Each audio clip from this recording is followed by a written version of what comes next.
இந்த மாதிரி அடிச்சா பழசெல்லாம் ஞாபகம் வந்துருமா? ஐடியா! இந்த நாட்டு இளவரசியே கொஞ்சம் ஏந்துருங்க.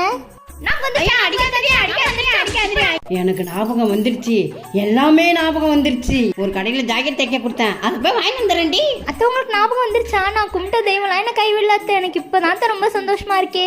ஜனனிமா போயிட்டு வந்துடுறேன். போய் வாங்க அத்தை. நீனாமா அம்மா போய் வர வரைக்கும் டிவி பார்த்துனுறேன். உன்னை கஷ்டப்பட்டு ஞாபகப்படுத்தினா அவளை வீட்டை விட்டு துரத்துவான்னு பார்த்தா ஜாக்கெட் துணி வாங்க போற.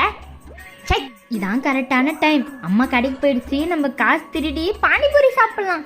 ஐயோ அம்மா, காசு வேற எங்க வச்சிருக்கனே தெரியலையே. என்ன ஏதோ எலி உருட்டுற சத்தம்லாம் கேக்குதே. இவ்வளவு நாள் காசை காணும் பார்த்தா அது நீ பார்த்த வேலை தானா? இருடி அத்தைக்கிட்டே உன்னை போட்டு விடுறேன். ஹை, கிடைச்சிருச்சு. இது போதுண்டி, உன்னை உன் புருஷன் வீட்டுக்கு அனுப்ப.